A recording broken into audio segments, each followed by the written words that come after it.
Halo, selamat sore kepada para peserta dan panitia. Selamat datang di acara Festival Pekerja hari ini. Aku, kamu, kita semua pekerja. Sebelum itu, izinkan saya memperkenalkan diri. Perkenalkan, saya Osinaya dari Kone.co sebagai MC pada sore hari ini. Tidak berlama-lama, kita langsung saja membahas sedikit tentang Festival Pekerja hari ini. Festival Pekerja hari ini adalah sebuah festival yang digagas oleh berbagai serikat pekerja dan organisasi buruh yang tergabung dalam aliansi Stop Kekerasan dan Pelecehan di Dunia Kerja.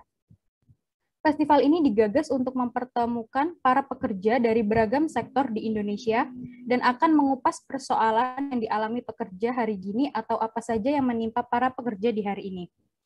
Festival Pekerja hari ini diselenggarakan oleh Aliansi Stop Kekerasan dan Pelecehan di Dunia Kerja, JALA PRT, Konfederasi Serikat Pekerja Indonesia atau KSPI, Konfederasi Serikat Pekerja Nasional atau KSPN, Konfederasi Persatuan Buruh Indonesia atau KPBI, Federasi Serikat Buruh Persatuan Indonesia atau VSBPI, Serikat Pekerja Media dan Industri Kreatif untuk Demokrasi, Serikat Sindikasi, Sarbu Musi, Konfederasi Serikat Buruh Seluruh Indonesia atau KSBSI, Ikatan Awak Garuda Indonesia atau IKAGI, Perempuan Mahardika, YPSD, Trade Union Right Center atau TARC, LBH Jakarta, Public Service International, Kode.co, Yayasan Lembaga Bantuan Hukum Indonesia atau YLBHI.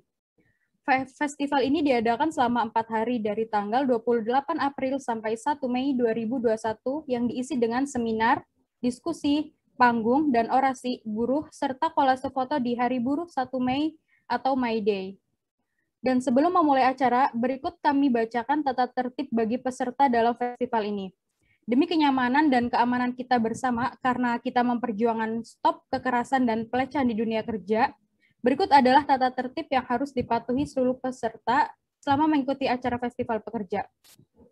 Yang pertama, bagi Anda hendak menjaga kerahasiaan diri privasi, diperbolehkan untuk menggunakan nama samaran tanpa menayangkan foto atau video diri atau menggunakan material lain untuk menutup identitas diri. Yang kedua, mohon tidak mengaktifkan suara saat berlangsungnya acara atau mute, dan Anda akan dapat bicara jika moderator memberikan kesempatan pada sesi diskusi. Pertanyaan ini atau komentar bisa dituliskan terlebih dahulu pada kolom pesan atau chat. Yang ketiga, ruang acara adalah ruang aman dan setiap peserta harus saling menghormati pendapat dan perbedaan, non-diskriminasi dan stigma. Terkait dengan gender maupun kelompok minoritas, pihak panitia akan menindaklanjuti secara tegas ujaran yang bersifat melecehkan. Yang keempat, setiap peserta dilarang menyebarluaskan identitas atau mengutip pembicaraan yang bersifat rahasia, off the record yang dilakukan oleh pengisi acara dan peserta lain yang ditandai dengan permohonan oleh pengisi acara dan peserta lain itu sebagai hal yang sifatnya rahasia atau tidak boleh dikutip secara lisan atau tertulis. Yang kelima, pelanggaran terhadap aturan di atas akan mendapat teguran dan pihak panitia berhak untuk mengeluarkan peserta pelanggar tata tertib dari ruang acara. Selamat berfestival, salam sehat dan salam solidaritas untuk semua buruh, aku, kamu, kita semua adalah pekerja. Untuk moderator pada sore hari ini yaitu Mbak Lufiana, selaku dari jurnalis dan pemimpin redaksi Konde.co, aktif juga di Aliansi Jurnalis Independen atau AJI dan Serikat Sindikasi. Kepada Mbak Lufiana dipersilakan. Halo, selamat sore Mbak Lufi. Kami waktu dan tepat kami persilakan.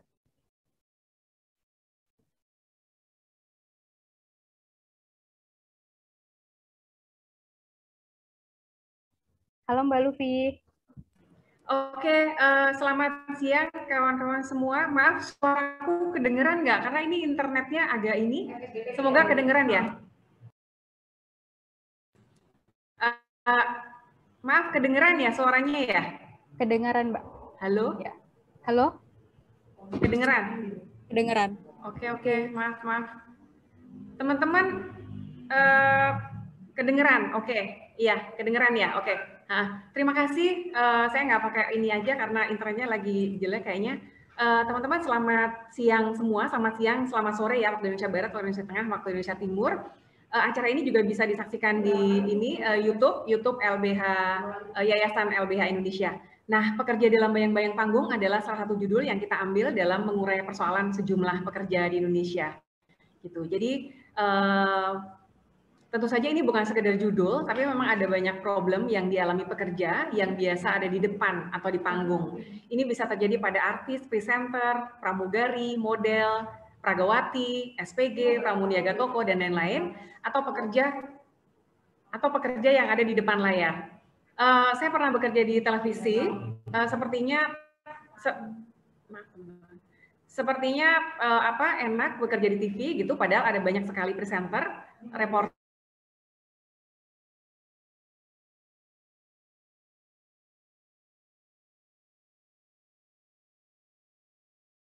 berwajah menarik punya problem, yang dirasa dipandang tidak menarik juga punya problem. Di luar itu tentunya ada banyak sekali persoalan lain yang dialami pekerja, para pekerja di depan panggung gitu ya. Nah, sesi ini akan membahas apa aja sih yang terjadi pada pekerja di balik panggung ini dan apa yang harus dilakukan. Diskusi ini ada dua yang akan dikupas, apa yang terjadi dan apa yang harus dilakukan. Jadi diskusi ini masih sepertinya masih minim dilakukan ya, apa yang terjadi di balik panggung. Di sini ada Mbak Mian Tiara, seorang artis, penyanyi. Selamat siang menjelang sore Mbak Mian.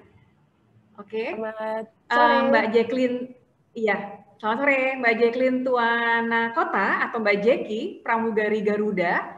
Juga ada Rina. Rina adalah pramuniaga toko yang sudah bekerja sebagai pramuniaga juga SPG di sejumlah kota di Indonesia. Nanti kita akan mengupas ini, apa sih sebenarnya di balik panggung pekerjaan-pekerjaan teman-teman yang sering ada di depan panggung gitu. Nah, saya bacakan dulu karena pertama adalah Mbak Mian Tiara, lalu Mbak Jeki, dan yang ketiga adalah Rina. Mbak Mian Tiara adalah artis dan penyanyi, terlibat dalam album Jalur Suara untuk film Rumah Ke-7, untuk lagu Mimpi dan Rumah Ke-7. Terus kemudian lagu Disapi, kalau teman-teman dulu nonton filmnya AADC, Ada Apa Dengan Cinta Kedua, itu ada lagu Disapi yang dinyanyikan oleh Mbak Mian Tiara. Mbak Mian Tiara ini pernah dapat penghargaan Anugerah Musik Indonesia 2003, kategori Best Jazz Song, juga di AMI Award 2003, juga penghargaan Festival Film Bandung untuk kategori Best Score Soundtrack untuk lagu Mimpi dan Rumah Ke-7. Nah, Mbak Mian Tiara ini juga membuat video stop pelecehan seksual di tempat kerja atau di dunia kerja ya, yang dilakukan oleh Mbak Mian bersama teman-teman artis lainnya. Kita akan menonton dulu, setelah itu kita akan tanya Mbak Mian sebenarnya apa yang terjadi dan apa sih di balik video ini gitu. Ini Tika akan memutarkan video dulu sebelum kita ke Mbak Mian. Silakan Tika, terima kasih.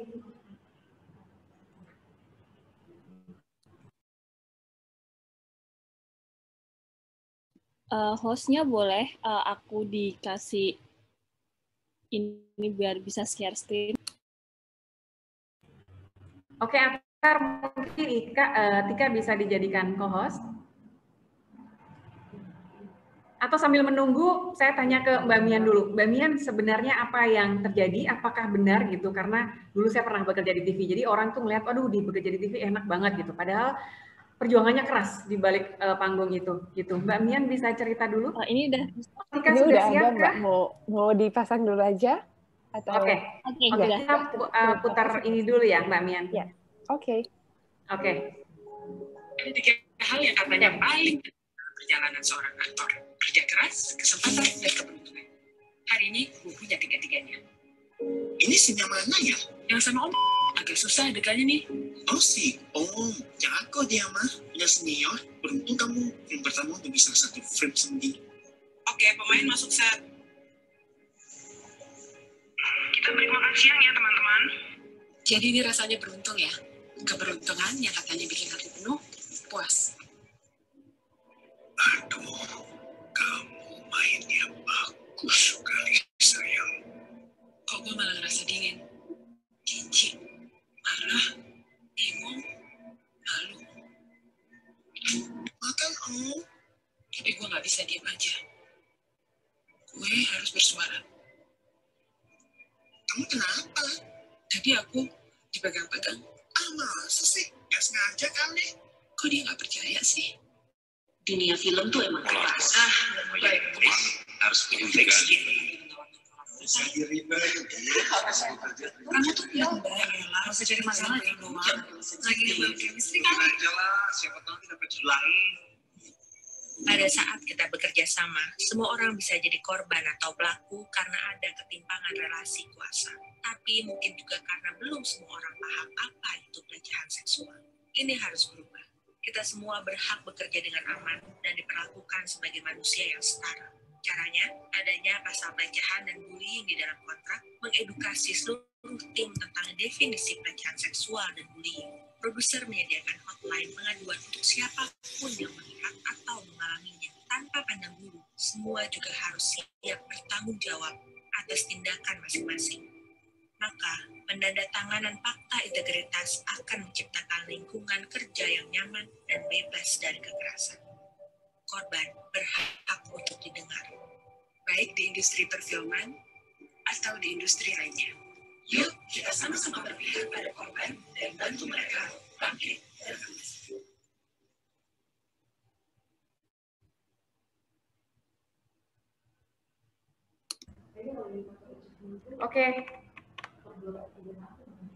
Oke, terima kasih Tika dan Mbak Mian bisa cerita gitu. Ini cerita yang pasti tidak mudah diceritakan ya buat kita semua yang misalnya mengalami yang seperti yang dikampanyekan Mbak Mian ini pasti tidak mudah gitu. Tapi boleh Mbak kita sharing gitu apa aja yang kita alami gitu karena ini biasanya sangat deep dan agak sulit diceritakan. Jadi Mbak Mian cerita secara umum aja apa sih yang terjadi di balik dunia ini. Terima kasih, silakan Mbak Mian. Iya, terima kasih Mbak untuk waktunya. Halo teman-teman semua. Video tadi awalnya itu dari beberapa peristiwa pelecehan yang kami alami. Tidak hanya aktris, pemain perempuan, tapi juga banyak kru perempuan karena memang di sini kan dianggapnya kan dunia laki-laki gitu. Lebih banyak male dominated gitu kalau di industri film.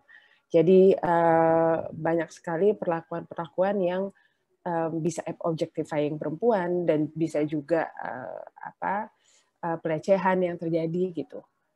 Kami bikin ini karena adanya peristiwa-peristiwa itu dan tidak bisa belum bisa semuanya juga angkat suara dan kami merasa bahwa ini sudah harus disadari dan diketahui oleh teman-teman di industri film gitu bahwa hal ini ada, ini terjadi dan tidak hanya sekarang, terjadi sudah dari lama sekali. Akhirnya kami Hana Ar-Rashid lalu Adinia Wirasti dan teman-teman dari Kita Bisa dan Akroma sebagai membuat animasinya.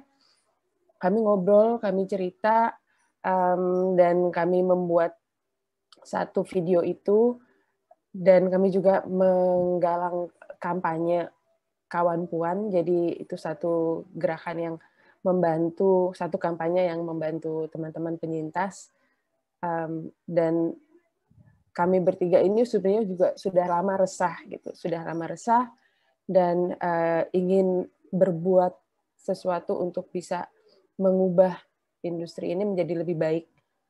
Akhirnya kami mempunyai satu ide. Sebuah ide ini adalah kami bikin dengan Mbak Gina Esnur juga. Kami minta beliau juga untuk ikut bersama kami dalam kampanye ini karena Mbak Gina juga salah satu dari sekian sutradara dan satu-satunya yang membuat fakta integritas gitu. Jadi memang terlihat sekali usaha beliau untuk membuat ruang-ruang aman di tempat kerja kami gitu. Dan untuk ceritanya sendiri ini bukan hanya cerita saya tapi juga beberapa teman lainnya yang mengalami peristiwa seperti itu di set, baik di set atau di pre-produksi yang sudah terjadi waktu dari casting, dari sangat awal gitu kejadiannya, bahkan sebelum kami mulai syuting. Dan banyak sekali yang terjadi dan dari yang saya ceritakan juga, mungkin juga ada beberapa yang sudah pernah tahu di tahun 2019 saya juga menulis kronologis yang terjadi apa dengan saya di Twitter gitu. Dan mulai dari situ jadi teman-teman di industri film mulai angkat suara juga, mulai berani untuk bicara, karena memang kalau di industri film ini banyak sekali kejadian dan yang terjadi itu banyak dari pendatang baru yang sering mengalami hal ini gitu. Walaupun memang ada juga yang sudah cukup lama gitu ya. Tapi sebagian besar itu karena memang itu adalah polanya. Pola dari si predator ini gitu. Karena kami juga belum tahu banyak. Saya juga masih baru sih waktu itu ketika terjadi 2019 itu saya baru setahun masuk di industri filmnya gitu, dan mendapatkan satu kesempatan untuk bermain di sebuah film dengan pelaku, dan mungkin juga pada saat itu dia belum tahu saya kan gitu, pastinya dia tidak mengenali saya, jadi yang dia rasa, oh saya punya power nih gitu. Saya disitulah kayak ketimpangan relasi kuasa terjadi gitu, karena dia ngelihat saya anak baru, belum tahu, dan dia pasti akan menganggap, saya akan menganggap dia itu sebagai orang yang lebih tahu gitu, senior gitu, dari umur, dari pengalaman gitu, dari skill.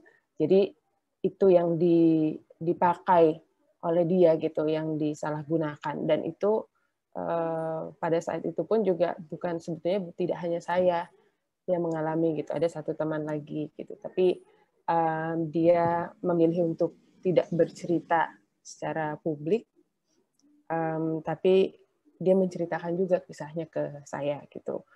Itu membuat saya semakin yakin gitu bahwa ini harus dibicarakan nih, karena ada sesuatu yang salah, sesuatu yang problematik, nggak bisa dibiarkan begitu saja gitu, karena akan terus jadi apa ya, ini kan kayak virus gitu, kalau dibiarin ada terus makin banyak gitu, dan mereka yang para predator ini akan mendapat apa ya, seperti dapat angin terus gitu, mereka akan terus merasa nyaman dan aman, dan bukannya kita ini gitu yang harusnya merasa aman gitu.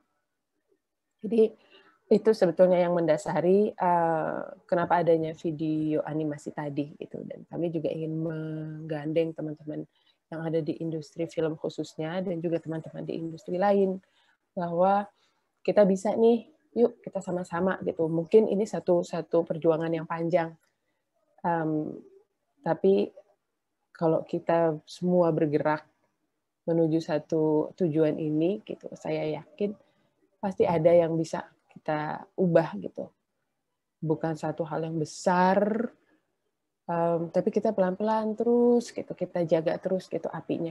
Dan apa ya, dan kita juga perlu ini sih Mbak, undang-undang PKS itu, RUU PKS itu juga sangat semakin kami bicara, semakin kami ngobrol gitu dengan teman-teman yang lain gitu ya. Ya itu juga sih yang harus masih sangat harus diusahakan gitu. Kita harus perjuangkan terus gitu, karena memang kita tidak punya payung hukum kan gitu.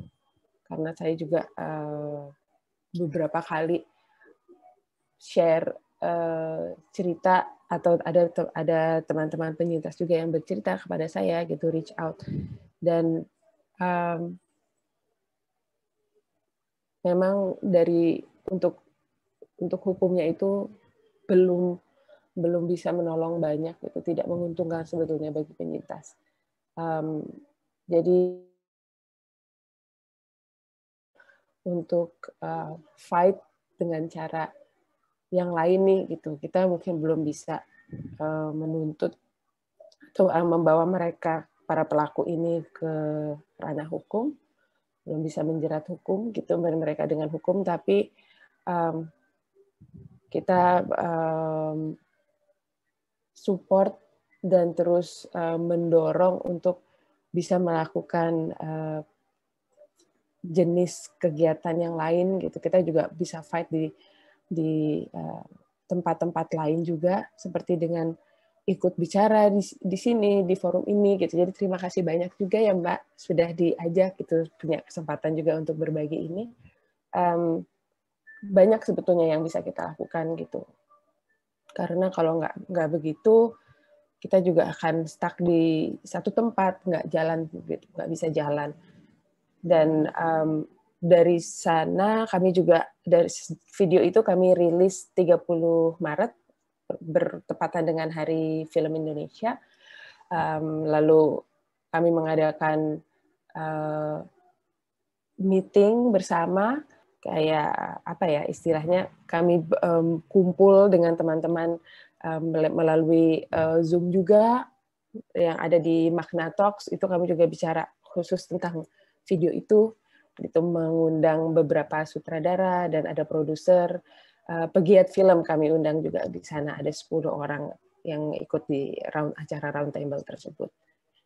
Kira-kira sedemikian. Segini dulu Mbak. Silakan. Terima kasih Mbak Mian. Saya mau tanya lagi, itu sudah terjadi lama gitu? Kalau tadi saya kan punya pengalaman bekerja di TV, itu sudah terjadi lama. Itu kira-kira penyebabnya apa Mbak? Karena kan apakah ada penolakan gitu? Karena ketika itu terjadi lama pasti ada penolakan gitu. Dan saya juga pengen tahu tuh cerita di balik panggung gitu, apakah selain pelecehan gitu, apalagi yang terjadi yang kemudian membuat orang seolah-olah itu pelecehan itu hal yang biasa gitu.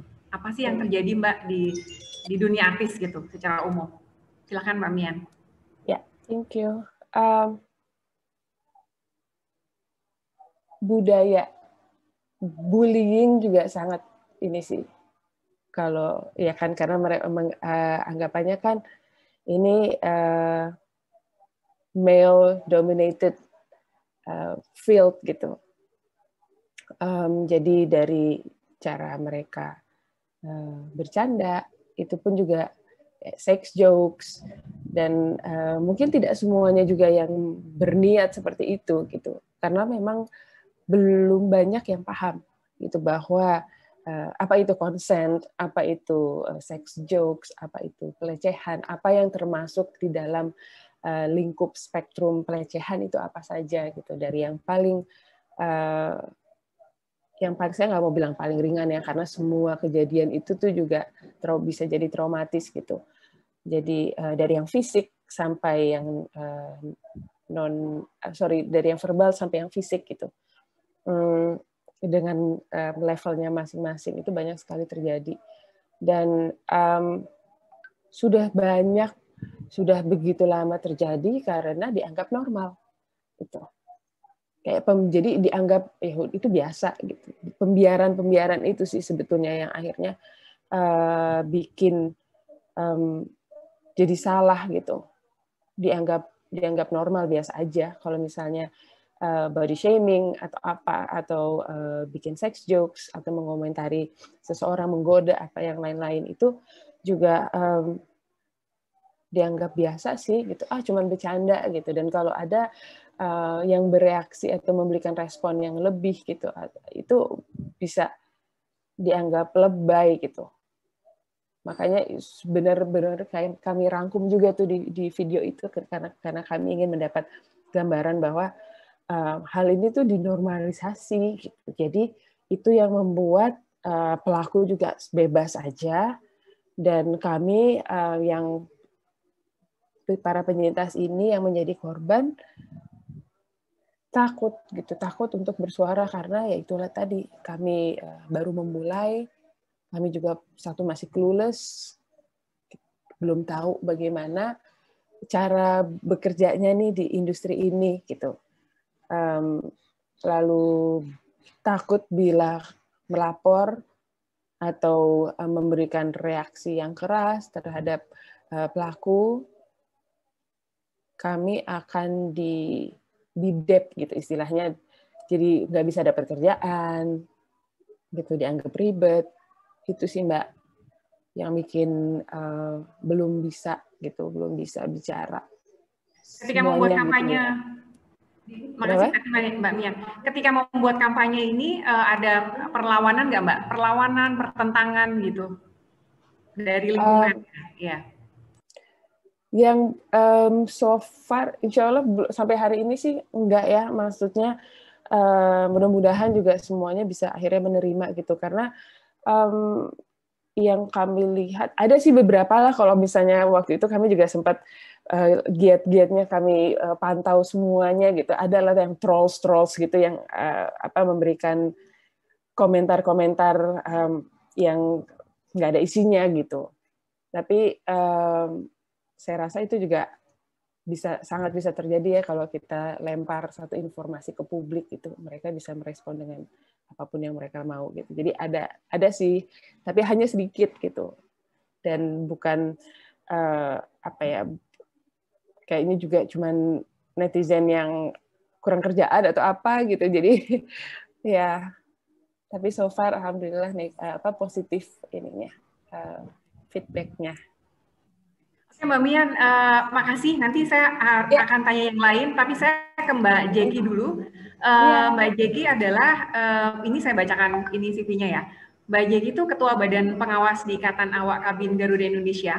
Jadi Mbak Jeki adalah pramugari Garuda dan Ketua Badan Pengawas IKAGI, Sekjen di Federasi Serikat Pekerja Bandara Indonesia, pernah juga jadi Sekjen, Kabid Penelitian dan Pengembangan Asosiasi Pramugara Udara Indonesia (APPUI) dan juga Chair of Civil Aviation in Asia Pacific International Transport Worker Federation atau ITF.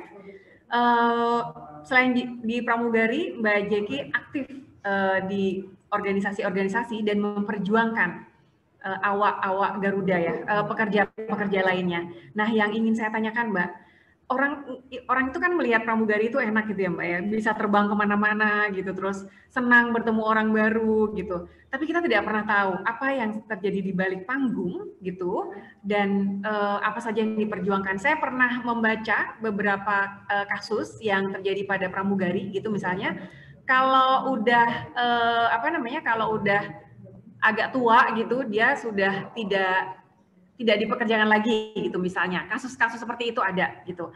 Atau kalau misalnya dandan itu bukan bagian dari kerja yang dihitung gitu, padahal itu bagian dari usaha ya, salah satu usaha keras gitu orang-orang yang ada di depan panggung gitu. Nah Mbak Jeki bisa cerita Mbak, ada apa sih sebenarnya di balik panggung gitu?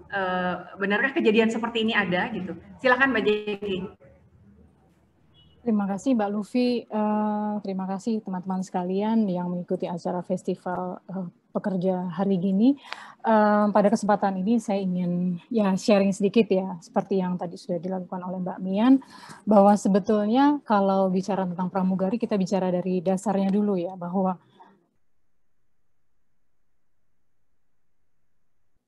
ketika mereka direkrut itu mulai dari perekrutan itu sudah bagaimana kita melihat calon-calon awak kabin atau calon-calon pramugari itu sudah datang dengan full penampilan yang boleh dikatakan perfect lah.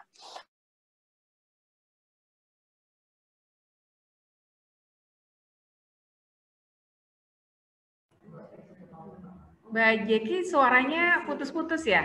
Maaf.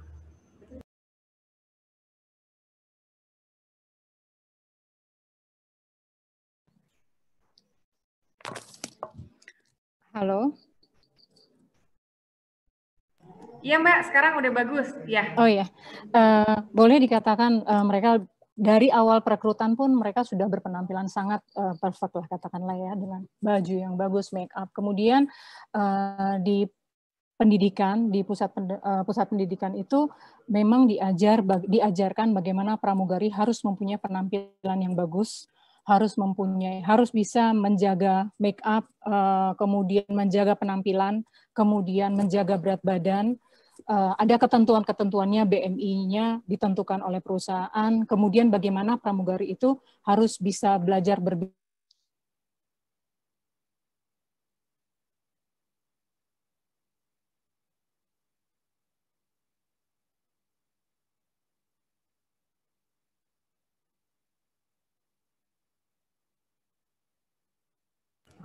Oh, oke. Ini sepertinya Mbak Jeki hilang ya, sepertinya sinyal ya.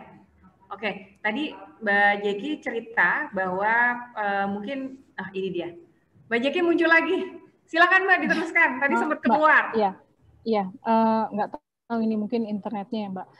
Jadi dari sebetulnya dari sistemnya saja, dimulai dari dia mulai masuk saja itu memang sudah diajarkan bagaimana pramugari itu harus menjaga penampilan dan performance-nya, appearance-nya, sehingga tidak bisa lagi dikatakan bahwa oh kalau pramugari tidak bisa berpenampilan buruk, harus cantik, bukan harus cantik, harus menarik, kemudian harus pintar. Kalau dalam istilah di penerbangan itu brain, beauty, dan behavior.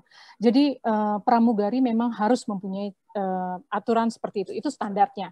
Nah, kemudian pada saat dia bekerja, dia harus bisa menjaga penampilan dia di depan penumpang, juga bagaimana dia menjaga cara dia berbicara, berkomunikasi dengan penumpang.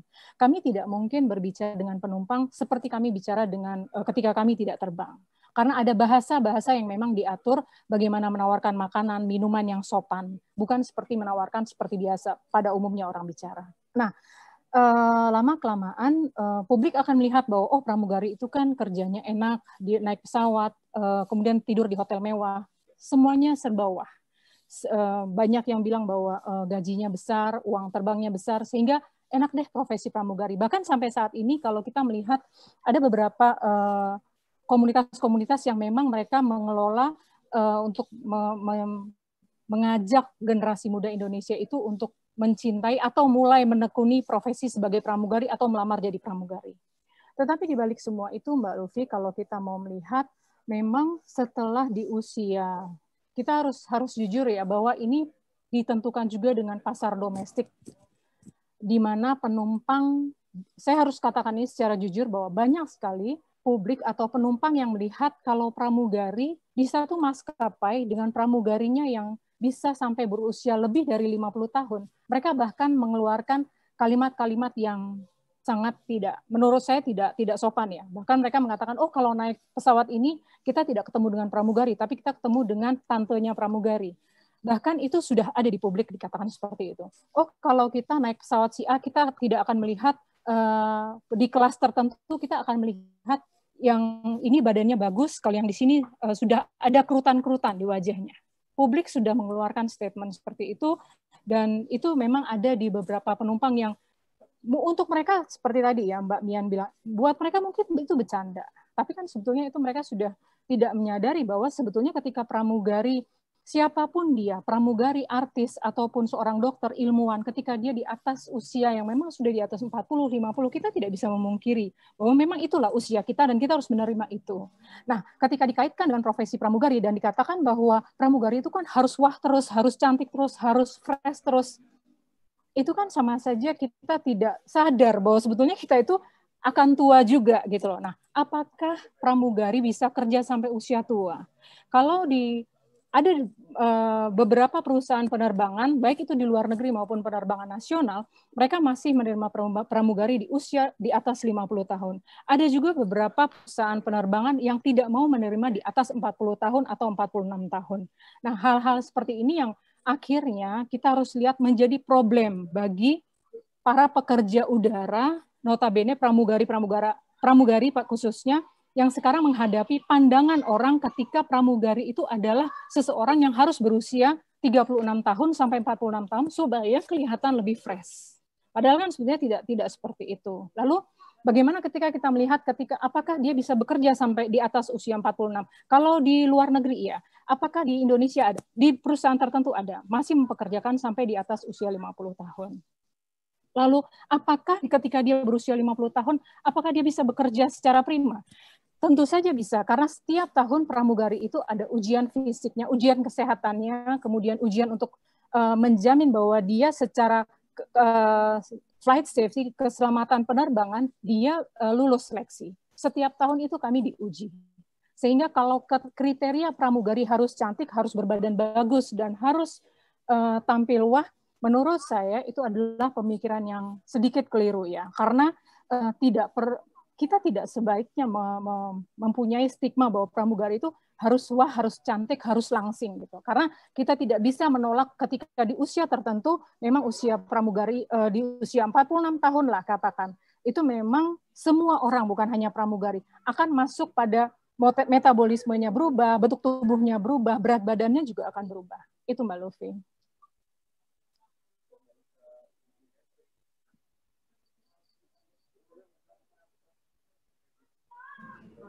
Iya, Mbak Jeki, silakan. Halo. Halo, halo Mbak, kedengeran ya? Iya. Ya, kedengeran Mbak, silakan. Yang terakhir saya nggak dengar yang Mbak Lufi ngomong.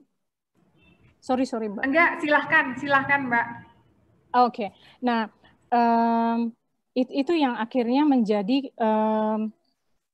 baik di serikat pekerja khususnya di tempat serikat pekerja tempat saya bekerja di Ikatan Awak Kabin Garuda Indonesia, kami sangat memperhatikan bagaimana pandangan orang terhadap pramugari itu tidak bisa dihubungkan dengan profesionalisme seorang pramugari gitu loh. Jadi belum tentu orang yang berpenampilan bagus, belum tentu orang yang berpenampilan wah itu dia bisa melaksanakan tugas dia secara profesional sebagai pramugari. Nah, apakah di balik panggung itu pramugari adalah manusia normal? Pramugari adalah manusia normal. Dia menjalani hidup sehari-hari. Dia juga mengalami sedih, dia juga mengalami susah. Tetapi memang ketika dia berhadapan dengan customer atau dia berhadapan dengan tamu atau dengan penumpang, memang dia harus profesional. Paling tidak, contohnya ya Mbak, ketika saya sedang sakit gigi, ketika saya sedang tidak enak badan, lalu saya harus terbang, dan saya harus melayani penumpang, menyambut penumpang yang datang, yang masuk ke pesawat, kan nggak mungkin saya harus nggak tersenyum, tidak ramah. Karena memang dari mulai kami di dalam pendidikan itu sudah diajarkan seperti itu. Yang namanya pramugari itu memang harus ramah, harus bisa menyambut penumpang, harus bisa mempunyai atensi yang tinggi terhadap penumpang. Misalnya untuk kelas-kelas tertentu, misalnya kelas bisnis atau first class, ada beberapa treatment khusus yang harus dilakukan terhadap penumpang karena itu merupakan nilai dari service yang diberikan oleh airline tertentu. Itu Mbak. Makasih Mbak Jeki untuk sharingnya gitu. Nah, kalau yang saya sebutkan tadi kan ada beberapa kasus gitu yang tadi saya sebutkan ya. Misalnya ada kasus yang pramugari misalnya sudah tidak dipekerjakan lagi karena memang wajahnya kurang menarik gitu. Nah, advokasi seperti ini, apakah kasus itu juga ada dan advokasinya dilakukan gitu Mbak? Karena Mbak Jeki udah lama di organisasi serikat pekerja, di organisasi di Garuda gitu. Nah, silakan.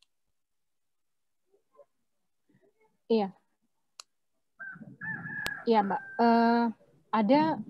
pernah terjadi juga kasus baik itu pelecehan seksual, kemudian body shaming, dan tentunya ketika itu terjadi di tempat kami dan kami melakukan advokasi terhadap anggota kami yang memang menerima pelecehan seksual baik itu dari penumpang maupun dari rekan sekerjanya, karena bagi kami tidak ada toleransi ya bagi mereka yang melakukan pelecehan seksual terhadap pramugari ataupun pramugara.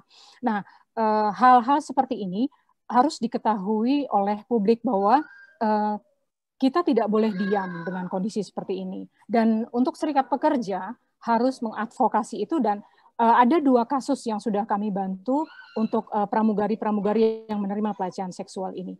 Juga ada kasus ketika terjadi body shaming yang dilakukan oleh beberapa pejabat, dan itu menjadi perhatian kami, dan kami sempat melakukan protes karena mereka menyatakan bahwa kok kamu tua sih, kok hidungnya kayak gitu. Bagi kami pada saat itu hal-hal seperti itu tidak boleh terjadi, sehingga kami melakukan satu tindakan advokasi dan memprotes apa yang sudah dilakukan oleh pejabat itu, dan juga apa yang sudah dilakukan oleh beberapa oknum yang melakukan pelecehan seksual terhadap anggota kami.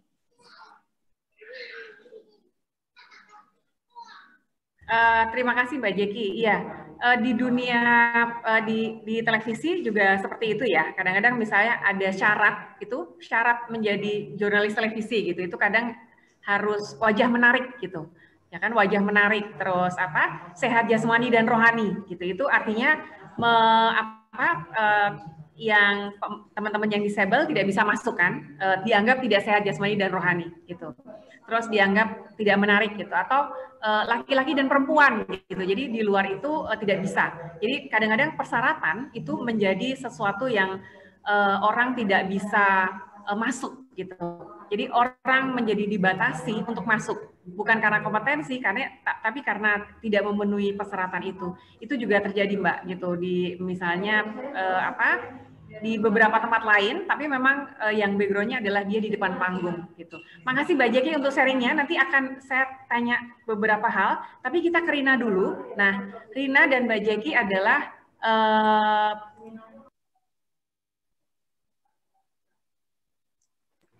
Rina dan Mbak Jeki adalah orang yang juga Mbak Mian ya, teman-teman yang ada di depan. Nah, Rina ini 15 tahun bekerja sejak. Rina sudah merasakan menjadi pramuniaga, SPG. Nah, mungkin kita kurang memperhatikan sepertinya pramuniaga ini pekerjaannya hal biasa gitu yang sering kita lihat gitu. Padahal banyak pramuniaga yang kemudian saya pernah wawancara 2 pramuniaga yang berdiri selama 7 sampai 8 jam per hari. Bekerja 7 sampai 8 jam sehari. Nah, ini seperti pemandangan biasa sejak kita kecil, padahal ini sangat melelahkan. Nah, ada juga pramuniaga yang mengerjakan apa saja, dari berdiri di depan toko hingga mengerjakan pembukuan, menurunkan barang gitu. Nah, gitu. Rina bisa cerita apa yang terjadi di pramuniaga gitu. Saya pernah wawancara nih 2 orang pramuniaga di mall-mall di beberapa kota. Mereka harus berdiri selama 7 jam. Kita tidak pernah membayangkan ya bagaimana rasanya gitu. Rina silahkan. Ya, selamat sore. Terima kasih untuk waktunya. Saya kurang lebih memang 15 tahun bekerja sebagai pramuniaga di beberapa kota ya, di berbagai tempat gitu. Menurut pengalaman saya menjadi pramuniaga itu kan memang capek ya, berdiri terus, kemudian harus kerja keras karena orang melihat memang pramuniaga itu hanya melakukan satu hal aja, melayani pembeli, padahal itu bukan. Jadi seperti pengalaman saya itu, selain melayani pembeli, saya juga harus mengerjakan pembukuan, kadang double jadi kasir, kemudian menata display barang itu menjadi tanggung jawab juga. Kemudian kalau ada barang yang datang, itu kami harus mulai dari membongkarnya, memberi label harga satu persatu, kemudian mendisplaynya. Setelah itu setelah selesai di display, sisanya itu harus kami angkat sendiri ke gudang, terus kami harus menyetok juga di gudang gitu. Saya juga pernah punya pengalaman ketika menjadi pramuniaga itu, setelah melayani pembeli juga harus memasukkan data-data di komputer, gitu, data-data barang di komputer, dan semua itu dilakukan sambil melayani pembeli. Yang utama prioritas itu adalah melayani konsumen pembeli. Ketika transaksi sudah selesai, maka kami harus melanjutkan lagi pekerjaan-pekerjaan yang tadi, yang seperti saya sebutkan tadi, begitu. Itu yang pertama ya. Kemudian tentang jam kerja sendiri. Kalau di pramuniaga itu jam kerjanya itu kadang tidak pasti dan kadang melampaui. Jadi ibaratnya kayak lembur tapi tidak dihitung lembur. Misalnya seharusnya kami sudah pulang, tetapi karena masih ada konsumen atau pembeli yang belum menyelesaikan transaksi, maka ya kami harus menunggu mereka sampai selesai, dan itu tidak dihitung sebagai lembur, kecuali kalau memang pemilik yang meminta kami, yang menyuruh kami untuk lembur. Nah, itu baru dihitung sebagai lembur. Kalau misalnya ada pembeli yang sampai malam belum menyelesaikan transaksi, padahal kami sudah harus pulang dan itu belum selesai, ya kami harus menunggu sampai itu selesai gitu. Kemudian untuk jam istirahat itu kan biasanya Kalau di tempat kerja itu 1 jam ya, jam istirahatnya. Itu kalau menurut sesuai pengalaman saya itu tidak ada sampai 1 jam. Jadi kami hanya diberi kesempatan untuk makan saja, dan itu kalau bisa dilakukan dengan secepat-cepatnya. Jadi ketika tidak ada pembeli, tidak ada konsumen, kami bergiliran untuk makan. Nah, itu mungkin hanya 10 sampai 15 menit. Jadi hanya waktu untuk makan dan kemudian kami harus kembali bekerja gitu, seperti itu. Nah, karena jumlah pekerjanya yang terbatas di dalam setiap shift-nya, itu kadang kami jadi susah terlambat makan gitu loh, susah mencari waktu untuk makan gitu. Jadi harus semua selesai dulu, baru setelah itu kami baru bisa beristirahat. Jadi kadang untuk makan terlambat, kadang minum pun tidak bisa, itu juga kadang sering terjadi karena memang ketika pembeli banyak, tapi jumlah pegawainya itu di tempat kami itu di dalam shift-nya itu terbatas gitu. Kemudian untuk hari libur, jadwal libur juga itu kadang tidak pasti. Kalau hari raya dan tanggal merah kan kami juga tetap masuk ya. Apalagi di hari raya itu kan pembeli itu pas puncak-puncaknya. Jadi kami itu bisa sampai 2 minggu itu kerja terus full, tapi tidak ada libur gitu. Karena memang pas hari raya itu pas puncak-puncaknya, kemudian karena pekerja terbatas, jadi dimaksimalkan kalau pas hari raya itu. Nah, kemudian karena dengan jumlah pekerja yang terbatas itu pula, ketika pas pembeli sedang rame-ramenya, situasinya sedang rame, itu kadang ada kemungkinan barang itu jadi rusak atau hilang. Itu walaupun bukan kesalahan kami atau tanpa sepengetahuan kami gitu ya, itu nanti kami harus otomatis bertanggung jawab dengan menggantinya dengan sistem potong gaji. Jadi nanti kami otomatis yang harus bertanggung jawab pada saat itu siapa yang berjaga, dan otomatis kami akan dipotong gajinya untuk mengganti itu, walaupun itu bukan kesalahan kami. Gitu. Atau bahkan kami tidak tahu barang apa itu yang nggak ada, yang hilang itu tetap kami secara otomatis dipotong gajinya. Kemudian kami juga ini ya kerap sekali mendapatkan kekerasan verbal dari pembeli karena mungkin mereka menginginkan, pokoknya mereka menginginkan kepuasan gitu ya, kepuasan atas produk atau apa, apabila tidak mendapatkannya, nah nanti kami itu sering dibentak-bentak, pernah juga diintimidasi, dimaki-maki, itu udah biasa gitu ya. Nah itu. Tapi saya waktu itu suka bekerja di situ karena kan tempat kerjanya itu bisa saya tempuh dengan jalan kaki, jadi saya tidak perlu mengeluarkan biaya untuk transport gitu. Kemudian setelah kurang lebih 15 tahun saya bekerja sebagai pramuniaga, itu saya harus berhenti karena waktu itu saya hamil dan ada miom. Kemudian saya sering merasakan nyeri di perut itu kambuh ketika bekerja, dan menurut saran dokter saya harus berhenti bekerja, tidak boleh yang berat-berat gitu. Padahal kalau di tempat kerja saya kan tidak mungkin kalau tidak bekerja berat gitu.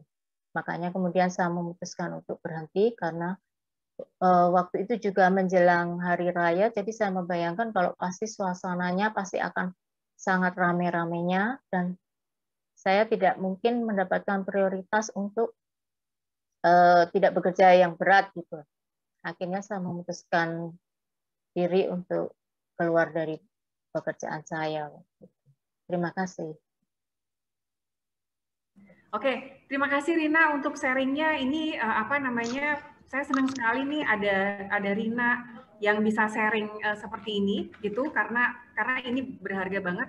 Rin, kalau berdiri 7-8 jam itu gimana rasanya? Pramuniaga SPG berdiri 8 jam selama bekerja itu, terus tadi Rina juga ceritakan 15 menit aja makan buru-buru gitu, takut ada pelanggan, takut ada ini gitu, terus kalau ini dikomplain sama pelanggan gitu ya, Terus itu pasti Mbak Jeki juga mengalami itu. Misalnya ada konsumen marah-marah gitu. Gimana tuh Rin rasanya berdiri 8 jam bertahun-tahun gitu. 15 tahun ya Rin jadi pramuniaga ya, walaupun Rina nggak berdiri, dia bisa cerita itu. Terus hamil jadi harus mundur gitu ya, karena ya nggak mungkin gitu berdiri.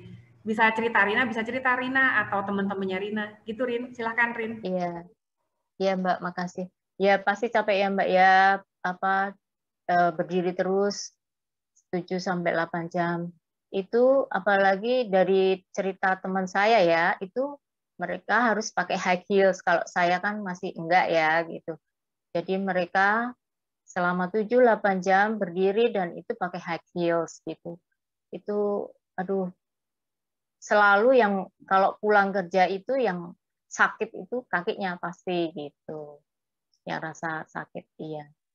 Kemudian saya hamil itu waktu ada MIOM itu memang harus berhenti kerja karena yaitu saya tidak mungkin mendapatkan prioritas untuk tidak bekerja yang berat-berat.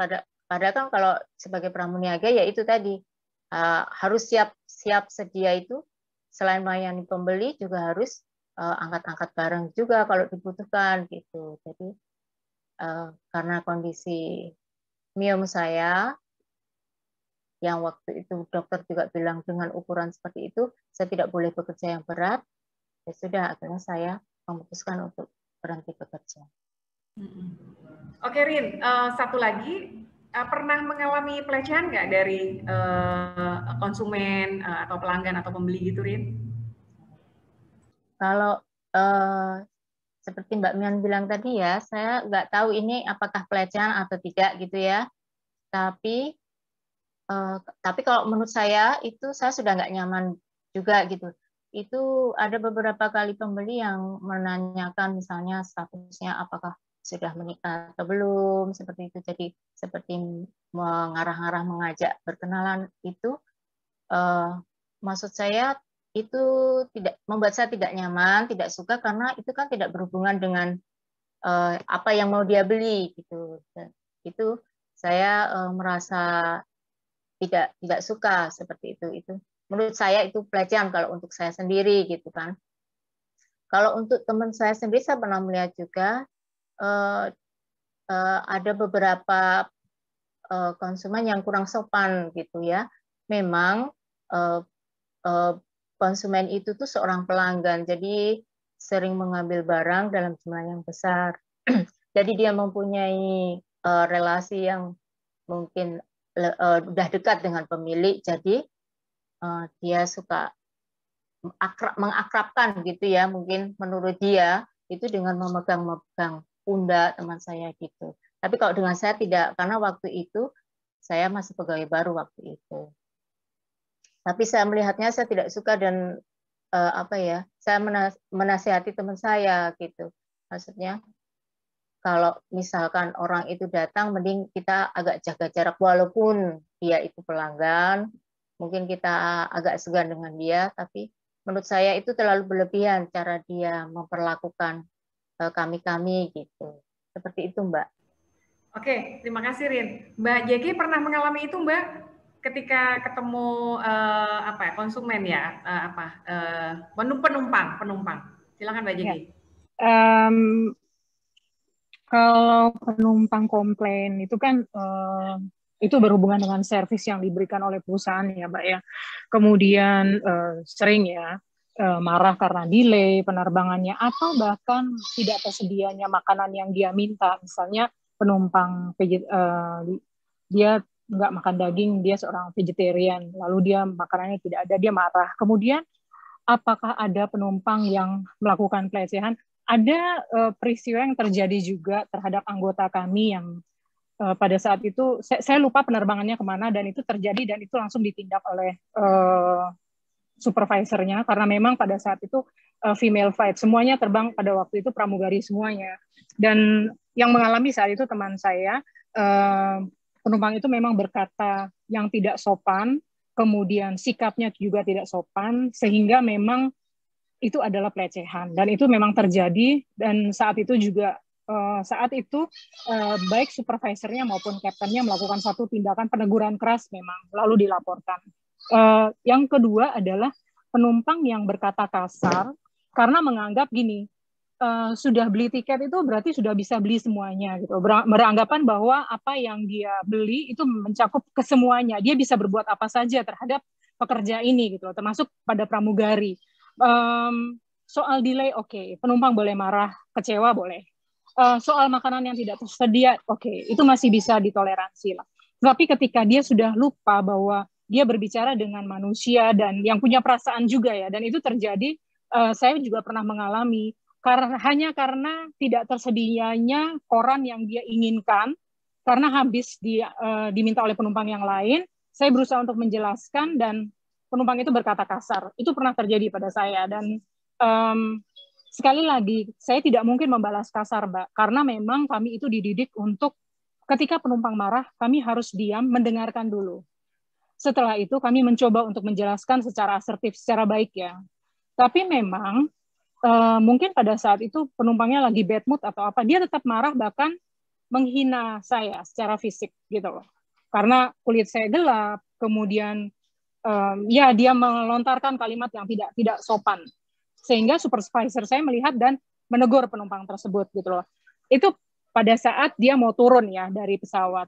Yang menurut saya pada saat itu memang ini bagian dari pekerjaan ya, tapi sebaiknya penumpang atau publik harus tahu bahwa apa yang mereka beli, tiket yang mereka beli, dan semua full service yang mereka inginkan, itu bukan berarti mereka bisa merenggut harga diri pekerja. Walaupun dia pramugari, dia senyum, ya Mbak, kalau penumpang marah tuh kami harus, baik Pak, terima kasih Pak. Terima kasih atas masukannya, dan harus tersenyum. Walaupun dia kasar, kami harus mendengarkan. Nah, itu menurut saya, publik harus tahu bahwa walaupun mereka sudah membeli tiket mahal, mereka tidak bisa semena-mena atau berbicara kasar. Itu yang saya alami, Mbak Lufi. Oke, terima kasih Mbak Jeki, Rina, dan Mbak Mian ya. Tadi Rina dan Mbak Jeki itu menghadapi itu ya, bertemu pelanggan, bertemu penumpang gitu. Mbak Mian juga apakah mengalami itu ketika ketemu fans gitu? Atau gitu Mbak, pernah mengalami itu Mbak? Misalnya, silakan Mbak Mian. Ya, terima kasih. Kalau sampai saat ini sih justru belum gitu, malah lebih banyak dari lingkungan saya sendiri. Jadi dari teman-teman yang mereka bercanda gitu, bercanda tapi lebih ke sex jokes jatuhnya gitu, atau objektifikasi perempuan gitu, lebih yang seperti itu gitu. Dan akhirnya dengan apa yang sudah saya alami gitu ya, jadi ketika itu terjadi di lingkungan saya sendiri, saya belajar lagi sih, saya belajar untuk lebih asertif gitu ketika berbicara kepada orang lain, ketika menyampaikan rasa tidak puas saya gitu, kalau ada keberatan gitu. Jadi ada hal-hal yang tidak suka saya lihat gitu. Dan ketika itu terjadi di lingkungan saya dan masih teman-teman sendiri, biasanya saya langsung tegur gitu, atau misalnya saya juga nggak tertawa gitu, tidak menanggapi jokes itu gitu, karena memang sebagian besar mereka belum paham gitu, mereka aja belum tahu oh ternyata ini termasuk pelecehan ya gitu, sekelulus itu gitu memang. Jadi dan sebetulnya tadi ada yang bagus banget tadi Mbak Jeki cerita. Sebetulnya sikap seperti itu, kayak di mana supervisor atau yang secara hierarki dalam pekerjaan itu bisa step in gitu, step in dan call out si pelaku gitu. Itu yang sebetulnya juga kami sedang kampanyekan gitu, bahwa banyak sekali teman-teman yang akhirnya tidak berani bicara karena merasa kalau udah bicara terus apa gitu. Mereka tidak mendapatkan titik terang atau jalan keluar gitu, tidak merasa ada yang bisa membantu di situasi seperti itu gitu. Dan memang sebetulnya ketika saya yakin pasti rasanya beda gitu ketika kita menjadi objek lalu kita dilecehkan, atau diperlakukan kasar gitu. Lalu ada yang membela kita gitu. Bukan membela karena kita lemah juga ya, karena oke, ini udah kelewat batas gitu. Nah, ketika itu terjadi, ada yang bisa speak up buat kita, itu juga memberikan satu trust sebenarnya buat kita bahwa oke, ruang ini bisa saya percaya gitu, ruang ini bisa saya consider sebagai ruang yang aman. Seperti itu, dibanding kalau misalnya kita bukannya alih-alih mendapat pembelaan, tapi malah diejek gitu, justru itu yang malah yang akhirnya kita nggak bisa ngomong gitu. Demikian, Mbak. Ya, terima kasih Mbak Mian.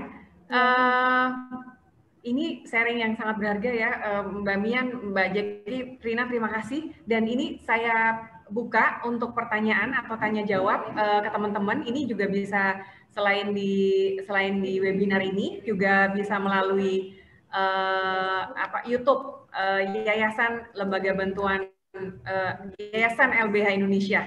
Nah, ini mungkin teman-teman, apakah ada yang bertanya secara langsung? Saya baru membacakan di YouTube. Silakan yang bertanya secara langsung atau bisa menuliskan. Teman-teman bisa menuliskan di kolom chat. Nanti saya bacakan. Yang pertanyaan ditanyakan kepada siapa? Kepada Mbak Mian, Mbak Jeki, atau Rina. Atau ada teman-teman yang ingin bertanya secara langsung? Saya beri kesempatan. Silakan dengan mungkin bisa mengacungkan tangan. Silakan teman-teman. Ini di YouTube saya lihat ada ya. Peter Tuanakota, jika seseorang dia bersikap profesional, kadangkala orang segan, tetapi kalau dia ragu-ragu dan ewoh-pekewoh karena budaya, maka tidak jarang terjadi pelecehan atau body shaming dan lain-lain. Jadi jika dia seorang yang bersikap profesional, kadangkala orang segan, tapi kalau ragu-ragu atau ewoh-pekewoh itu kadang-kadang dilecehkan. Mbak Jeki atau Mbak Mian atau Rina bisa ini mengomentari ini. Jadi perempuan harus tegas gitu, atau kalau nggak tegas atau ewoh-pekewoh ya nanti akan dilecehkan gitu. Silakan. Kalau menurut saya ini ya pelecehan itu kan bukan karena korbannya berbuat sesuatu ya, tetapi karena pelakunya yang berbuat sesuatu gitu. Tapi silakan teman-teman bisa bertanya. Kalau nggak ini bisa dikomentari dulu. Dari Bapak Peter Tuanakota. Silakan. Siapa yang akan berkomentar dulu? Mbak Mian, silakan. Terima kasih juga Mas Bang Peter. Kalau menurut saya itu bukan masalah gini, tegas atau bukan berarti tegas atau tidak tegas itu bukan berarti perempuan atau siapapun bisa mendapat perlakuan yang tidak baik gitu, dilecehkan atau diremehkan atau diperlakukan kasar. Itu bisa jadi hanya karena ya itu sekali lagi karena budaya udah menjadi kebiasaan juga, dan sangat sulit untuk mengubah satu kebiasaan yang sudah kita jalani sekian lama gitu. Saya pun juga ketika itu terjadi nggak bisa langsung ngomong ke pelaku gitu. Dan di situ saya sempat menyalahkan diri saya sendiri gitu. Apakah itu membuat saya tidak tegas atau membuat saya jadi pantas untuk diperlakukan seperti itu? Kan enggak gitu. Jadi sebetulnya cara melihatnya tidak seperti itu sih gitu, karena memang baik dari lingkungannya sendiri pun juga sudah membiasakan kita untuk, apalagi terutama perempuan gitu ya, udah kamu diam aja, udah terima aja gitu, udah pokoknya ini aja gitu, udah kamu di belakang aja, udah diam gitu. Kita sangat terbiasa dengan itu gitu, dan sebetulnya dengan apa yang sudah terjadi sama saya itu juga membuat saya jadi mau nggak mau harus berubah nih gitu, cara komunikasinya, cara melihat segala sesuatunya gitu, dan bisa merespon ketika ada hal-hal yang tidak menyenangkan terjadi gitu, dan juga mengungkapkan kalau misalnya ada hal-hal yang tidak nyaman gitu. Dan itu juga sulit sih, nggak setiap kali ini juga saya juga masih belajar gitu, dan saya rasa itu juga jadi salah satu PR kita gitu ya. Dan sebetulnya kembali lagi ke pemikiran tadi, kalau terlalu tradisional atau terlalu mengikuti nilai-nilai yang ada gitu, itu bukan berarti kita bisa dilecehkan gitu, bukan berarti kita bisa diperlakukan tidak baik.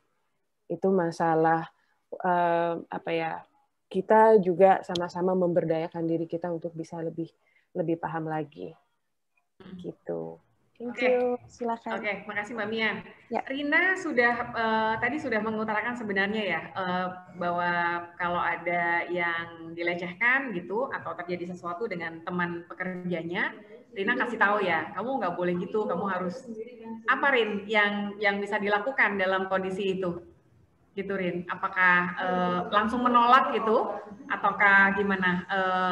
Karena tadi Rina sama Mbak Jeki punya ini yang sama tuh, punya apa, semacam suhu apa ya, suhu kerja yang sama. Jadi harus melayani dengan baik gitu kan, harus apa namanya, harus sopan gitu. Tapi kalau kayak gitu apa yang akan dilakukan, atau setuju nggak dengan pernyataan bahwa kalau tegas itu tidak akan dilecehkan, tapi kalau ewo-pekewo itu akan dilecehkan gitu.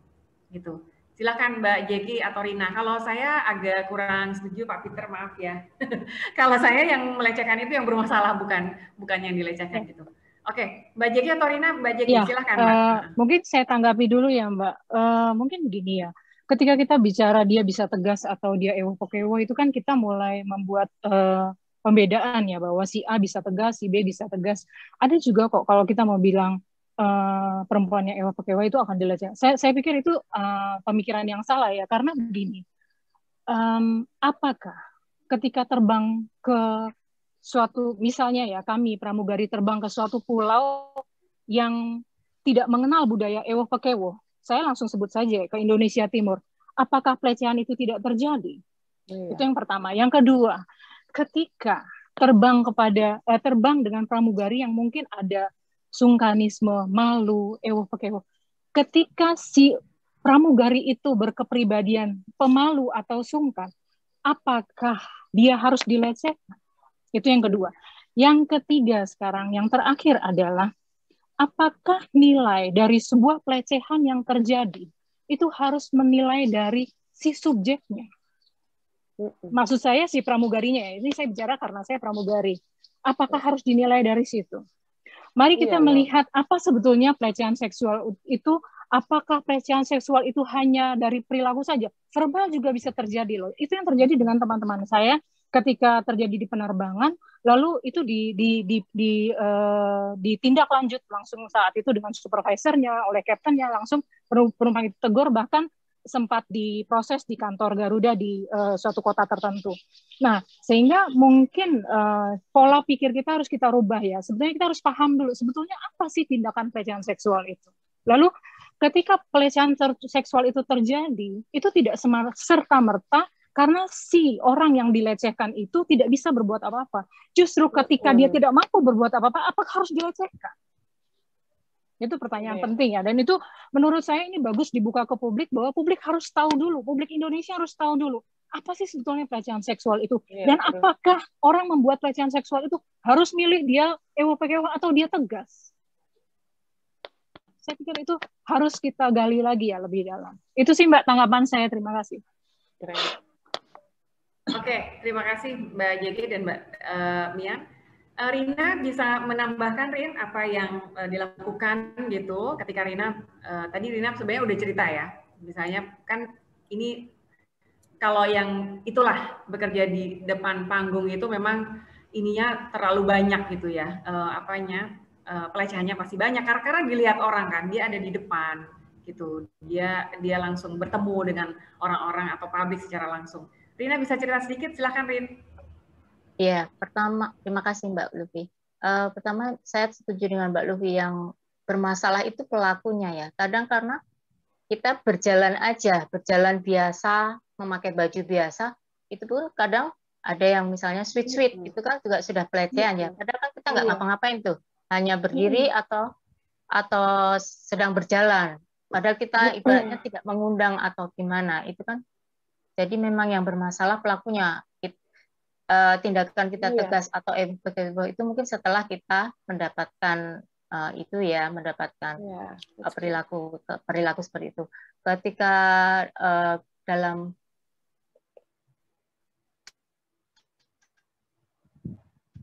bekerja ada teman saya katakan bahwa mendingan kita itu jaga jarak dalam arti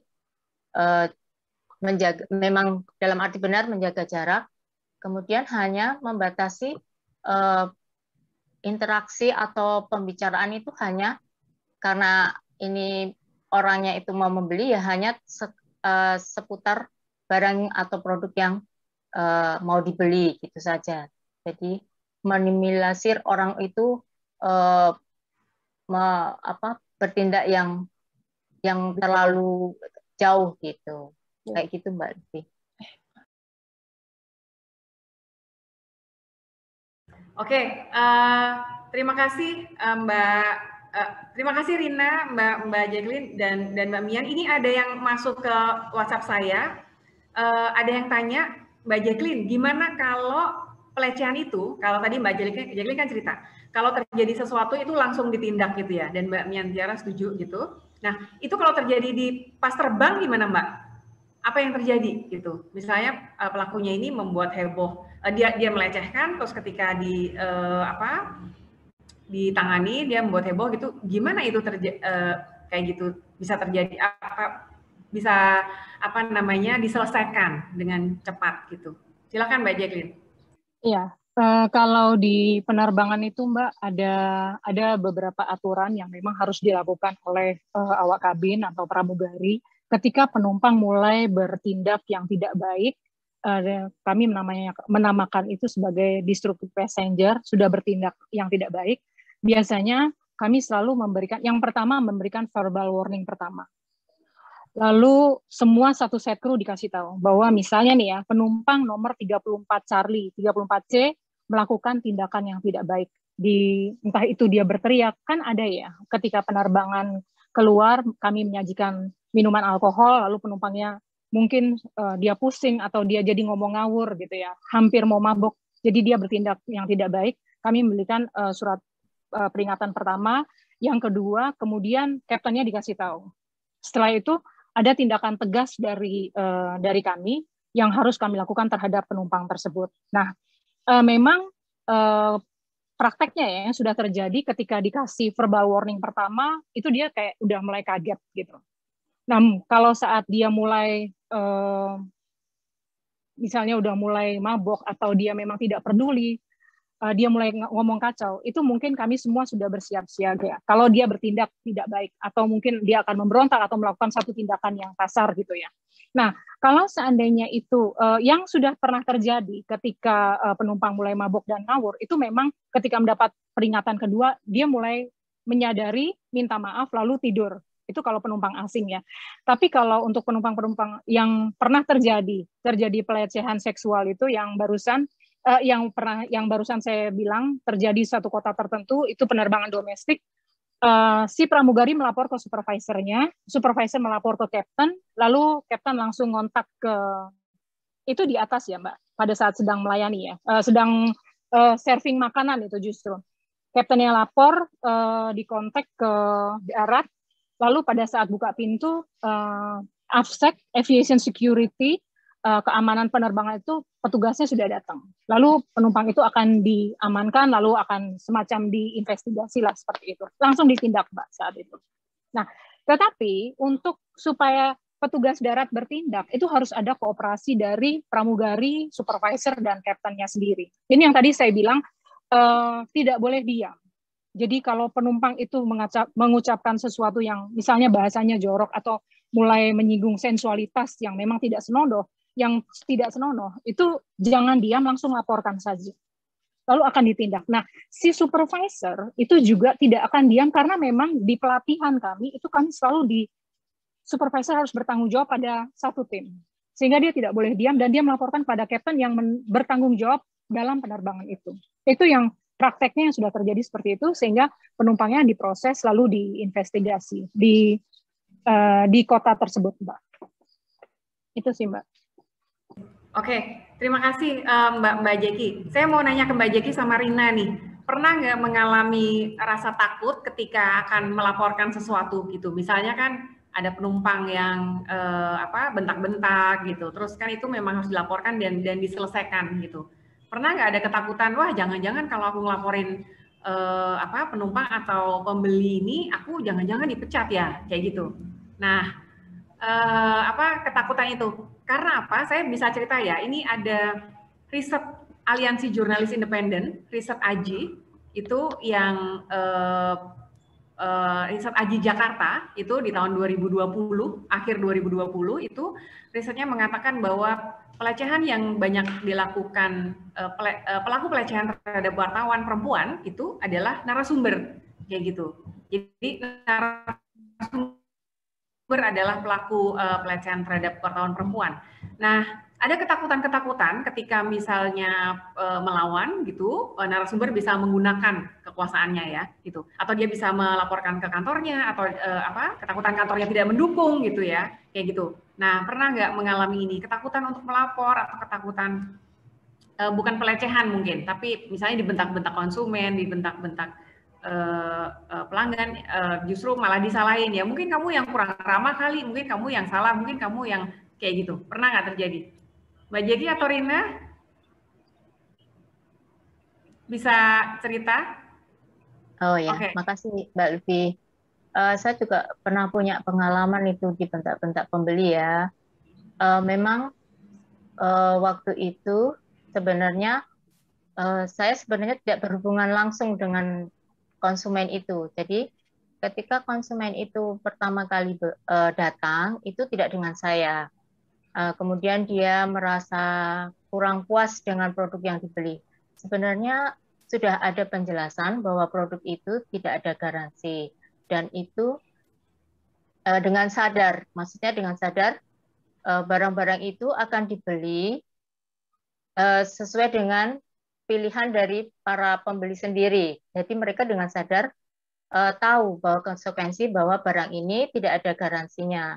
Jadi ketika sudah dipilih, kemudian mau dibawa pulang, ya itu sudah akan menjadi tanggung jawab pembeli itu sendiri karena barang di tempat kami itu sudah baik gitu.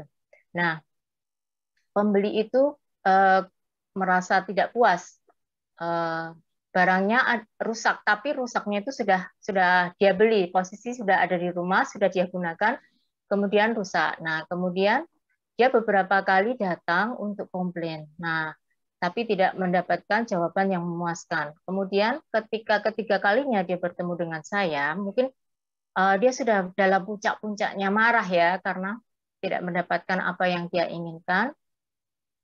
Jadi tanpa mendengarkan penjelasan saya pun dia sudah marah, beliau sudah marah, kemudian memaki-maki, kata-katanya kasar, kemudian sara gitu.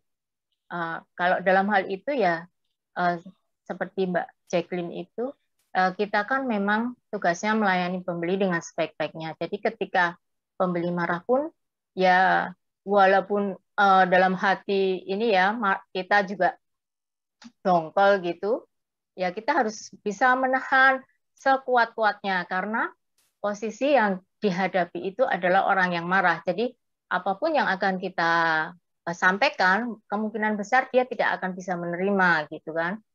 Jadi ya yang waktu itu bisa saya lakukan hanya ini mengatakan bahwa keluhannya akan saya sampaikan kepada pemilik gitu.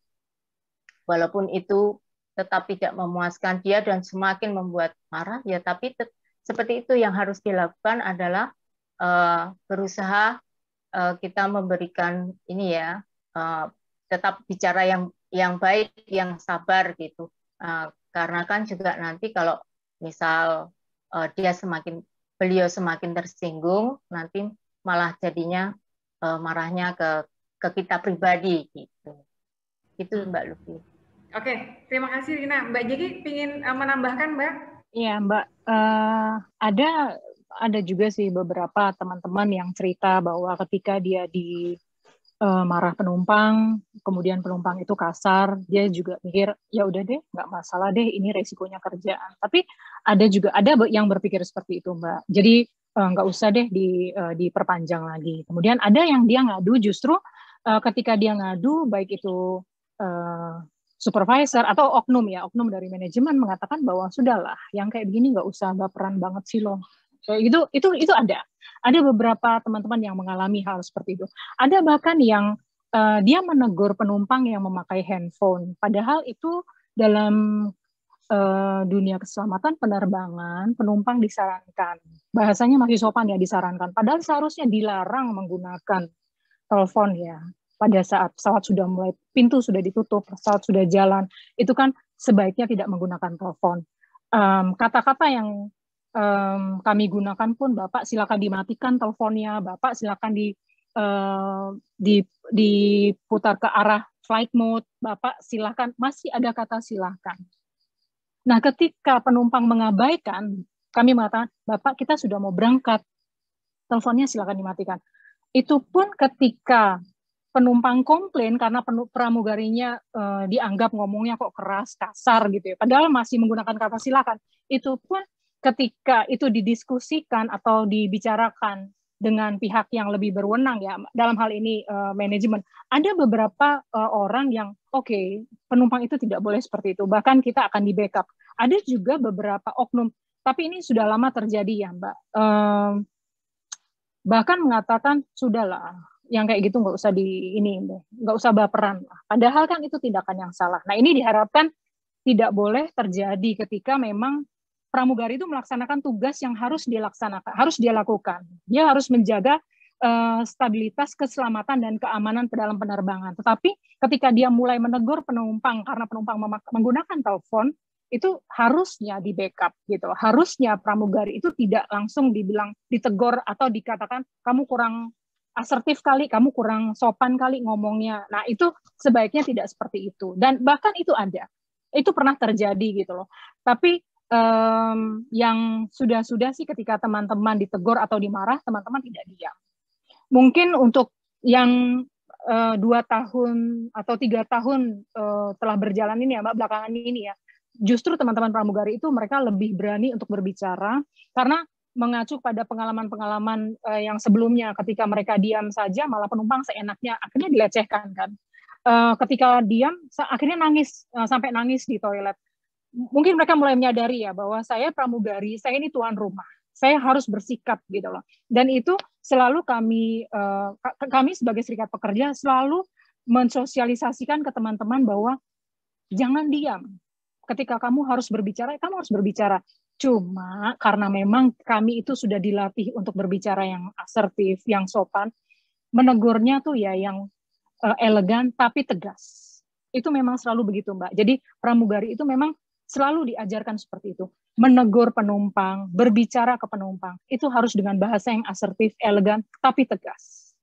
Silakan dimatikan teleponnya. Itu artinya penumpang harus tahu seperti itu gitu loh. Nah, ya ada juga sih Mbak, ada yang berani bicara, ada juga yang masih ya udahlah, ini memang ada juga ketika dia ngadu, itu selalu ada tuh Mbak, yang kondisi-kondisi kayak gitu memang ada. Oke, makasih Mbak Jeki. Teman-teman silahkan jika ada yang mau bertanya, ini waktu kita tinggal 15 menit lagi sih. Jika ada yang mau tanya silahkan langsung aja atau ada di kolom chat. Oke, kalau tidak ada saya punya beberapa catatan nih. Jadi Mbak Mian sebagai artis, juga Mbak Jeki, juga Rina gitu adalah pekerja yang ada di depan gitu ya. Jadi harus perfect gitu ya. Karena ada di depan kan gitu. Jadi ya harus ramah gitu. Ada tuntutan-tuntutan seperti itu. Lagi pula kan saya punya uang, jadi saya bisa bayar gitu. Jadi harus perfect. Terus padahal di belakangnya tuh juga ada banyak sekali tuntutan. Harus dandan gitu karena ada di depan. Harus ramah, harus sopan gitu. Kalau Rina tadi bilangnya harus ada yang harus pakai sepatu tinggi gitu ya Rin ya, karena ini sektor jasa gitu. Misalnya tuntutan-tuntutan seperti itu tuh banyak yang kita tidak pernah membayangkan itu menjadi keresahan para pekerja, atau harus berdiri 7-8 jam. Bisa membayangkan ya, 7-8 jam selama berhari-hari, hanya makan 15 menit, atau buruh di pabrik juga mengalami itu, harus berdiri gitu, terus mendapatkan kesempatan istirahat itu makan dengan agak terburu-buru, atau ketika misalnya ke toilet gitu. Jadi ke toilet itu merupakan istirahat gitu bagi pramuniaga atau buruh pabrik gitu, karena dia bisa duduk sebentar gitu, dari berdiri selama 7 jam gitu. Bisa dibayangkan ya seperti itu. Terus kemudian juga harus, karena di depan juga harus menghadapi banyak hal. Misalnya ada yang nggak suka, ada yang menganggap ini persoalan, ada komplain gitu. Jadi ada banyak sekali persoalan yang kemudian dihadapi oleh ketiganya, Mbak Mian, Mbak Jeki dan juga Rina gitu. Nah, karena waktunya udah mepet Mbak, karena harus 4:30 selesai, saya pingin ini aja deh terakhir dari Mbak Mian, dari Mbak Jeki dan Rina gitu. Kalau tadi pertanyaannya adalah apakah persoalannya gitu, sekarang saya tanya satu hal lagi, apa yang harus dilakukan gitu untuk misalnya yang ke depan, karena ini tidak hanya berhubungan dengan diri sendiri ya, tetapi juga dengan perusahaan tempat bekerja, juga dengan konsumen, juga pelanggan gitu, atau juga fans gitu. Apakah sudah ada SOP gitu di tempat kerja?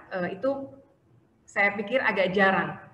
Kantor kerja punya standar operasional stop pelecehan gitu misalnya, atau tindakan tegas yang harus dilakukan, atau pemulihan bagi korban, itu masih mewah sepertinya ya gitu.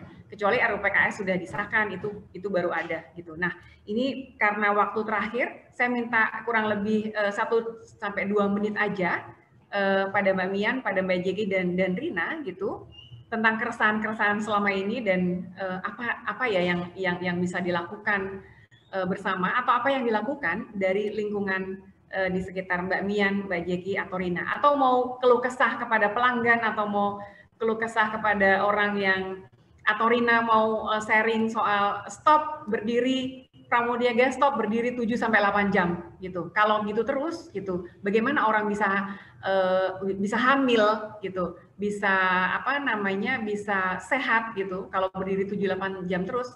Akhirnya seperti Rina kehilangan kehilangan kesempatan kerja gitu. Kehilangan kesempatan kerja itu tidak hanya terjadi pada Rina, tapi juga misalnya wajah menarik, yang nggak menarik kehilangan kerja, kesempatan. Sehat jasmani dan rohani, yang disable pasti tidak akan bisa masuk gitu. Silahkan Mbak Mian dulu, Mbak Jeki, atau Rina. Mbak Mian, silahkan Mbak Mian. Oke, terima kasih. Yang saya lihat itu, yang salah satu yang penting adalah edukasi. Edukasi, kita harus terus mengkampanyekan apa yang sedang kita perjuangkan, dan mulai membangun satu sistem sebetulnya ya, satu sistem yang mengamankan para pekerja gitu. Kalau kami di industri film gitu, kami pekerja film juga butuh tuh SOP gitu. Kita butuh tahu, kita butuh satu tempat, mungkin satu divisi tambahan gitu. Kalau saya melihatnya di satu produksi film, mudah-mudahan nanti ke depannya akan ada satu divisi tambahan yang menangani hal-hal seperti ini gitu, bila ada terjadi pelecehan atau yang lain-lain gitu, bullying gitu. Dan itu juga kita harus terus gerak bersama, kita sharing seperti ini gitu. Dan yang saya lihat itu juga sebetulnya yuk kita sama-sama kita ini sama-sama manusia gitu. Sebenarnya hal-hal ini terjadi karena kita tidak punya, atau kita rasa respect kita itu terhadap manusia lain, terhadap orang lain itu rendah gitu, atau kita tidak biasa diajarkan itu gitu. Sebetulnya kalau tadi saya dengerin juga ceritanya Mbak Jeki, Mbak Rina gitu, it's about kita nge-treat orang lain dengan baik gitu. Itu sih masalahnya itu. Jadi aku sambil dengerin tadi juga kayak terharu, ya ampun gitu, so many things yang harus dihadapi gitu dalam sebuah pekerjaan gitu, dengan segala konsekuensi yang kita ambil gitu. Just be respectful to each other gitu. Itu sih. Silahkan. Oke. Mbak Jeki, Terima Mbak kasih Rina. Mbak Mian, mengharukan banget nih ini sharing terakhirnya Mbak Mian. Makasih ya Mbak Mian, saya juga banyak belajar dari Mbak Mian, dari Jeki, dari Rina gitu. Ini ada banyak sekali ya, seperti Rina ini kita lihat, misalnya kita ke toko itu banyak banget pramuniaga, tapi ternyata luar biasa perjuangannya gitu. Mbak Jeki atau Rina dulu, silakan. Saya dulu ya Mbak ya, terima kasih atas waktunya. Karena saya sebagai pramuniaga ya, saya makanya bicaranya seperti ini. Tolong hargailah pramuniaga. Kami kan juga pekerja. Mungkin banyak orang yang masih menganggap rendah atau menyepelekan, jadi juga banyak melakukan pelecehan karena menganggap kami mungkin kurang sejajar dengan yang lainnya atau bagaimana gitu. Tolong hargailah kami. Pramuniaga itu juga bekerja.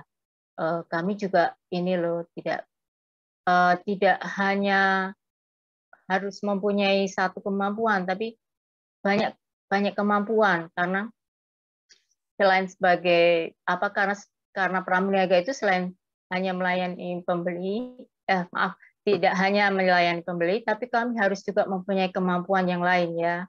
Seperti tadi saya ceritakan, harus bisa pembukuan, menata barang, menyetok di gudang dan lain sebagainya. Jadi hargailah pramuniaga juga adalah pekerja, dan tolong kalau bisa kebijaksanaan itu juga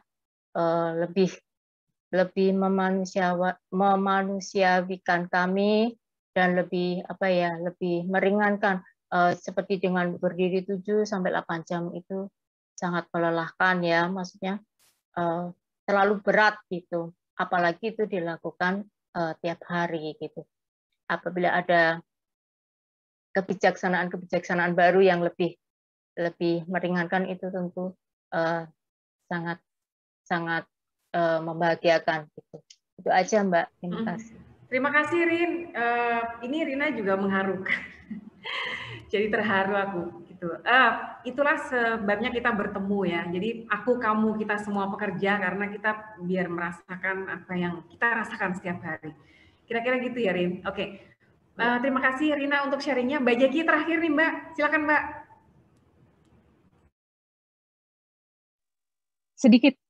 Hanya sedikit aja cerita. Beberapa tahun yang lalu sahabat saya, dia terbang ke Jepang, terus halo, terima kasih Pak, selamat jalan, terima kasih. Masuk ke hotel, terima telepon, Mbak, silakan pulang lagi ke Indonesia karena suami Anda meninggal. Sedikit singkat ya Mbak. Dia ketawa-ketawa, dia melayani penumpang, dia begitu sampai di hotel, dia harus kembali lagi ke Indonesia, dan besoknya harus menguburkan suami. Maksud saya dari cerita itu adalah, teman-teman, mari kita memanusiakan manusia sebagai manusia. Di balik keceriaan itu, hai, ada cerita yang kita tidak tahu. Mari menjaga itu dan mari hargai. Mari memanusiakan pekerja sebagai manusia, mari memanusiakan manusia sebagai manusia. Mari kita bersolidaritas atas apa yang terjadi di bumi ini dengan kondisi kita. Nah, untuk pekerja yang berada di garda depan, jangan diam ketika kamu mulai dilecehkan, ditindas. Jangan diam. Ceritakan pada teman-teman dekatmu, lalu buatlah satu pergerakan untuk menyatakan ketidakadilan itu. Jangan diam. Khususnya teman-teman yang sudah mengalami hal-hal yang tidak baik, jangan diam. Itu yang kedua. Yang ketiga, teman-teman, mari kita melihat bahwa pekerja, 3/4 manusia di bumi itu semua pekerja. Mungkin ada yang nggak sepakat dengan saya, silakan. Tapi 3/4 manusia di bumi ini adalah pekerja. Bagaimanapun juga, pekerja itu bukan hanya sebagai objek untuk melakukan goalnya bisnis tertentu, tetapi pekerja adalah manusia yang normal. Jadi, hargailah dia sebagai subjek, hargailah dia sebagai manusia, hargailah dia dengan keberadaannya. Untuk yang tidak sepakat silakan, tetapi saya harus katakan bahwa 3/4 manusia di bumi itu adalah pekerja. Jadi untuk para pekerja, mari kita bangkit, mari kita bersatu, dan jangan diam atas ketidakadilan. Untuk pekerja yang di garda depan, sudah saatnya kita berbicara di depan, jangan berbicara ke belakang lagi. Itu saja Mbak Luffy, terima kasih banyak. Mbak Jeki, terima kasih. Ini juga mengharukan. Terima kasih atas sharingnya semua. Jadi dengan pekerja, atau saya banyak bergaul dengan teman-teman pekerja gitu, saya menjadi tahu bagaimana cara menghargai manusia gitu. Itu buat saya itu apa ya? Itu landasan penting ya gitu. Bagaimana kita misalnya saya mau komplain nih gitu. Saya merasa bahwa aduh cuma kayak gini aja komplain, terus kalau aku komplain sama dia, sama pekerja nih, misalnya saya lagi makan di mana gitu, jangan-jangan dia dipecat gara-gara itu gitu. Jadi saya mulai belajar untuk menyelesaikan persoalan kecil dengan bicara gitu, atau menyelesaikan persoalan kecil langsung dengan pekerjanya gitu, atau menyelesaikan persoalan kecil udahlah nggak usah kalau kayak gini nih sebagai konsumen, sebagai pelanggan nggak usah begini gitu. Walaupun kita harus kritis terhadap perusahaan gitu, tapi kalau udah ketemu pekerja tuh saya mesti ini membuka ruang kita bersama bahwa kita sama-sama pekerja dan apa akibatnya ya kalau aku melakukan sesuatu dengan misalnya sangat keras gitu, terus apa akibatnya bagi dia ya gitu, karena pekerja adalah orang yang ada banyak kepala di belakangnya ya Mbak. Ada misalnya dia punya pasangan, dia punya istri, dia punya suami, dia punya anak gitu, atau kayak Rina yang mesti